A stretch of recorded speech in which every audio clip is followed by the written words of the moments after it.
Baik,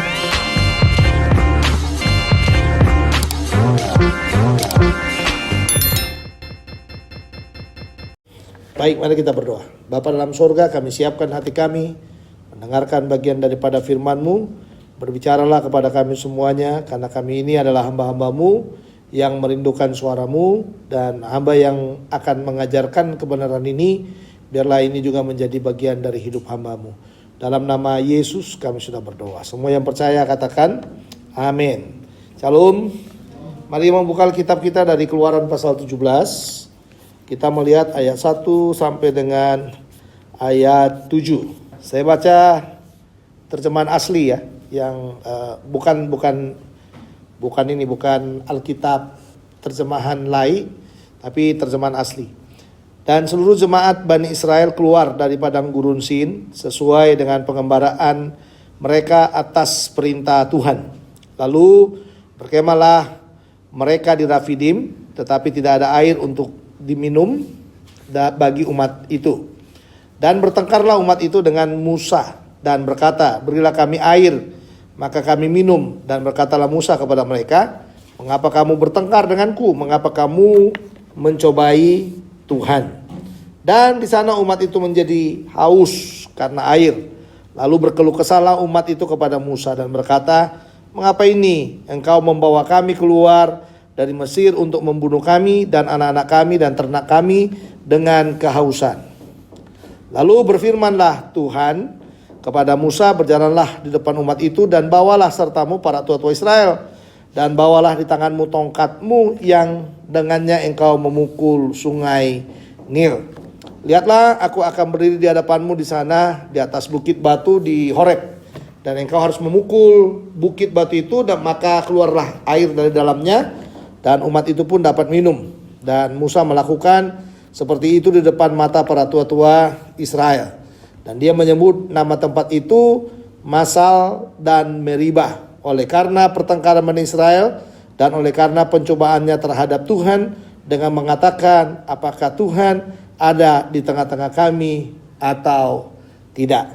Tema kita hari ini, perintah Tuhan ya dan lakukan. Sekali lagi ya, perintah Tuhan ya dan lakukan. Nah, kalau kita bicara perintah Tuhan, berarti segala sesuatu yang Tuhan inginkan kita lakukan. Itu namanya perintah Tuhan. Orang Israel menganut paham perintah Tuhan itu adalah Taurat, dan mereka harus hidup di dalam Taurat itu.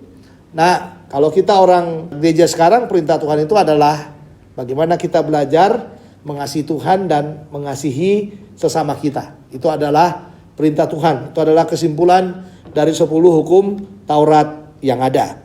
Nah, Bapak Ibu, saudara-saudara yang Tuhan kasihi, ya, ketika kita mau melakukan firman itu, hanya perintah Tuhan itu iya dan lakukan. Nah, Israel ini kalau kita melihat, ini banyak sekali dalam ujian, dalam proses Tuhan. Jadi kalau kita melihat sejarah hidup orang Israel, mereka ini benar-benar diproses Tuhan untuk bisa taat kepada firman.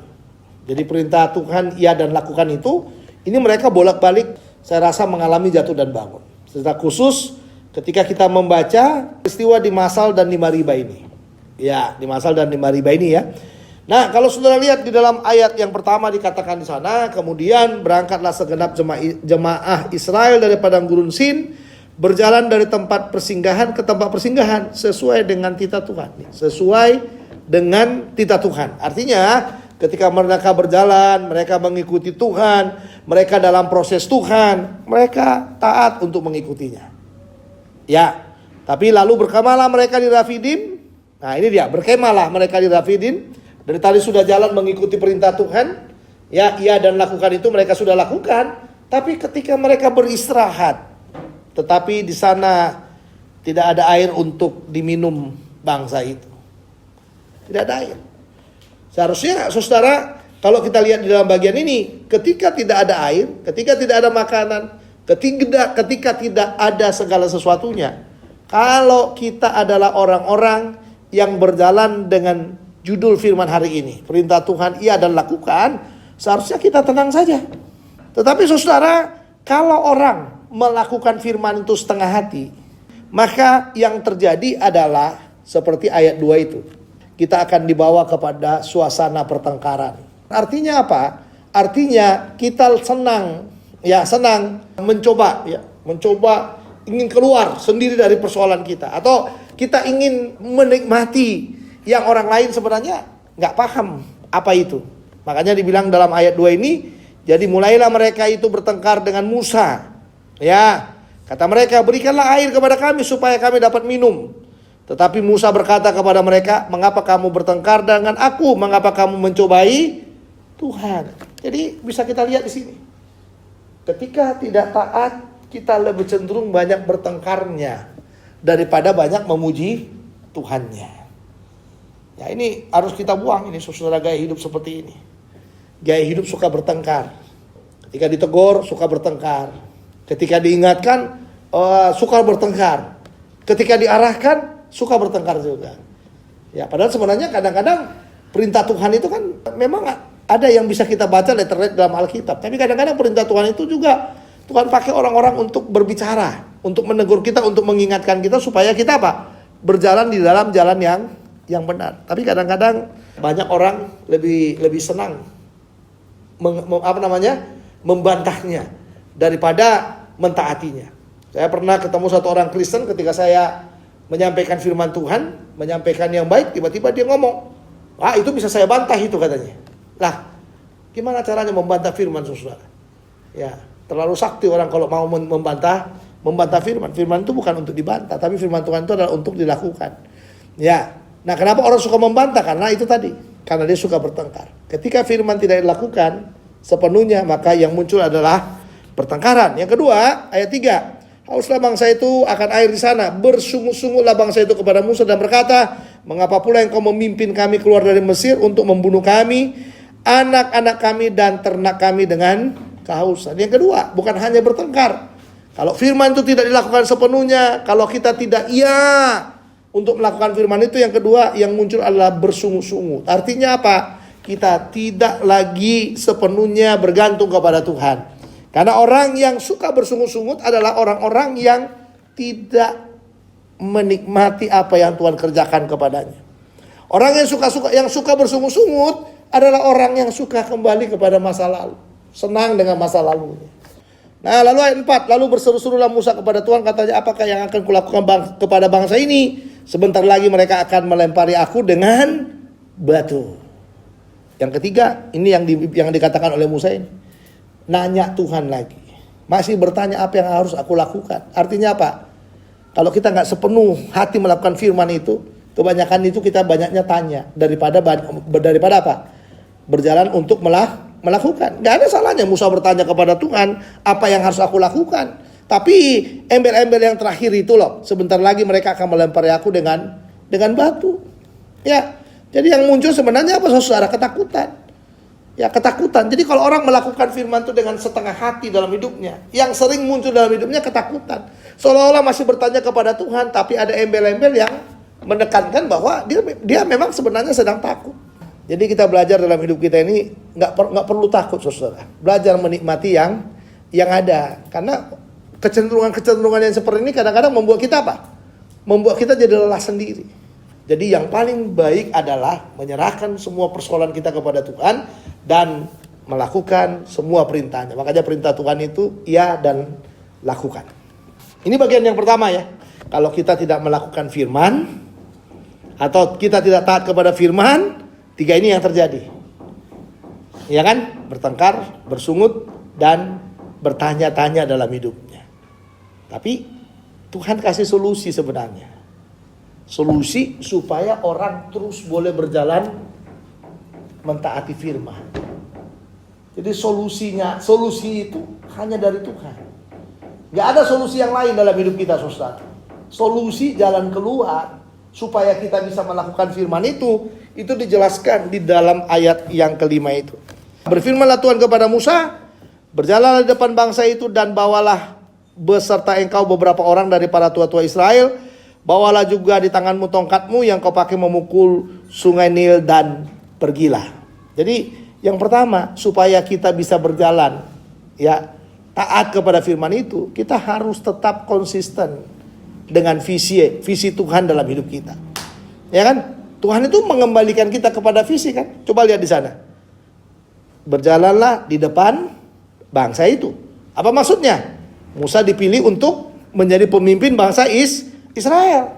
Yang kedua, bawalah beserta engkau beberapa orang dari antara tua-tua Israel. Ini juga bicara bagaimana? Bahwa ketika mereka dalam kesulitan mengambil keputusan, Musa masih punya tua-tua Israel. Ya, lalu yang ketiga, bawalah juga di tanganmu tongkatmu yang kau pakai memukul sungai Nil dan pergilah. Dan memang harus seperti ini kan? Harus seperti ini. Karena tongkat itu selalu yang menjadi apa? Menjadi andalan daripada Musa. Jadi kalau kita mau konsisten melakukan firman itu dalam hidup kita, ya firman perintah Tuhan, ya dan lakukan itu. Solusi yang pertama yang saudara harus pegang, Anda harus konsisten dengan visi Tuhan. Jadi jangan berubah-berubah, hidup kita itu jangan berubah-berubah. Kita ini senang berubah-berubah, nggak pernah konsisten. Ketika kita nggak konsisten, saudara, itu akan jadi masalah, itu akan menggusarkan kita. Tuhan tuh lebih senang bagaimana kita konsisten dengan Tuhan. Yang kedua, coba lihat lagi di dalam ayat yang ke-6. Maka aku akan berdiri di sana depanmu di atas gunung batu di Horeb. Haruslah kau pukul gunung batu itu dan dari dalamnya akan keluar air, sehingga bangsa itu dapat minum. Demikianlah diperbuat Musa di depan mata tua-tua Israel. Yang kedua, saudara. Ya, yang kedua. Tadi yang pertama adalah kita harus berjalan dengan visi. Yang kedua adalah kita harus berfokus kepada Tuhan yang melakukan perkara-perkara besar buat kita. Artinya apa? Artinya tidak akan pernah ada mukjizat kalau kita tidak bergantung kepada Tuhan. Mukjizat itu ada ketika kita bergantung kepada Tuhan. Mukjizat itu menjadi bagian kita ketika kita hidup di dalam pimpinan, di dalam pantauan daripada Tuhan. Makanya dikatakan di sana, maka aku akan berdiri. Tuhan yang mengatakan, maka aku akan berdiri di sana di depanmu di atas gunung batu di Horeb. Tuh, aku akan berdiri. Nah, kalau Tuhan berdiri dikatakan, haruslah kau pukul gunung batu itu, dari dalamnya akan keluar air. Lah, latihan kepercayaan. Makanya yang pertama tadi, fokus kepada visi. Dalam fokus kepada visi itu ada tongkat yang Tuhan berikan kepadanya untuk apa? Melakukan perkara-perkara ajaib. Nah, ini kadang-kadang orang kan melupakan, saudara. Kan banyak orang melupakan yang kayak gitu ya. Nah, dalam zaman modern ini sekarang apa? Kalau orang berjalan, dia lebih banyak berjalan dengan teori, dengan buku, dengan segala sesuatu. Padahal sebenarnya tongkat utamanya itu apa? Firman. Di tengah-tengah kepintarannya kita, di tengah-tengah hebatnya kita, saudara, kita itu sudah banyak berubah dalam segala sesuatu. Dunia pendidikan berubah, semuanya berubah dengan cepat. Tidak ada yang tidak berubah dengan cepat, saudara. Sistem orang menerima orang jadi jadi CPNS itu. Wah, sistemnya sudah beda dengan zaman dulu, udah beda. Nggak sama lagi. Yang tahun lalu dengan yang tahun sekarang beda. Karena apa? Orang sudah menjadi apa? Menjadi pintar. Tongkatnya dia adalah pengetahuan. Tongkatnya dia adalah iptek. Tongkatnya dia adalah teknologi dan lain sebagainya. Tongkatnya dia adalah kehebatannya memutar segalanya dalam hidupnya. Padahal Tuhan mau sebenarnya tongkat kita itu tetap adalah firman itu. Tongkat itu kan pegangan kita. Nah, makanya dikatakan kau pukul gunung batu itu. Berarti artinya apa, saudara? Kalau engkau susah, ya kau datang kepada firman itu. Ya kan? Kau datang ke sumbernya. Supaya apa? Supaya hidup kita ini bisa tenang. Nah, itu orang yang taat kepada firman. Iya. Nah, yang berikutnya supaya kita bisa konsisten, ya kita harus belajar apa? Terus menyaksikan mukjizat itu. Karena dikatakan di dalam bagian akhir ayat 6 itu adalah demikianlah diperbuat Musa di depan mata tua-tua Israel itu. Jadi ketika ketika kita taat atau perintah Tuhan ia dan lakukan, atau ketika kita melakukan perintah itu, maka kesetiaan kita dalam melakukannya itu akan menjadi kesaksian bagi banyak orang. Orang akan melihat kita melakukannya. Bagian terakhir, dinamailah tempat itu Masa dan Meriba. Ini kesaksian juga. Ya, oleh karena orang Israel telah bertengkar dan karena mereka telah mencobai Tuhan dengan mengatakan adakah Tuhan di tengah-tengah kita atau tidak. Masa dan Meriba. Kenangan. Ya kan? Kenangan itu adalah sesuatu yang kita dapatkan dari kesaksian, dari masa lalu kita. Ya kan? Dari masa lalu kita. Dan kita bisa melihat bagaimana cara Tuhan menolong kita. Bagaimana kita mengingat masa lalu kita. Bagaimana kita mengingat apa yang Tuhan sudah kerjakan dalam hidup kita. Makanya ada tulisan di Masa dan Meriba. Jadi bukan hanya demikianlah diperbuat Musa di depan mata tua-tua Israel, itu bukan hanya dia melakukan mukjizat menjadi kesaksian bagi tua-tua itu, tapi tempat itu pun menjadi kenangan bahwa Tuhan pernah menolong dia di sana. Ia dan lakukan itu. Caranya, solusi untuk mengerjakan itu dikatakan dalam bagian itu. Pegang visi Tuhan. Apalagi? Tadi saya katakan kepada saudara, berpeganglah kepada visi Tuhan. Bukan hanya berpegang kepada visi Tuhan, lihatlah kepada Tuhan yang akan mengerjakan mujizat bagi kita. Dan yang ketiga, teruslah bersaksi dengan apa yang kita sudah kerjakan dari perintah-perintah Tuhan itu. Mari berdoa. Tuhan, terima kasih buat firman-Mu, meteraikan dalam hati kami. Kami percaya bahwa Tuhan akan menolong kami dan Tuhan akan memberkati kami sehingga firman ini boleh menjadi kekuatan yang memberkati kami semuanya. Tolonglah kami supaya kami boleh hidup lebih baik lagi. Perintah Tuhan kepada perintah Tuhan, ya, dan kami akan melakukan, kami akan taat, dan kami akan memberikan segalanya untuk hormat dan kemuliaan bagi nama-Mu. Meteraikan firman-Mu, demi Kristus Tuhan kami sudah berdoa. Semua yang percaya katakan amin.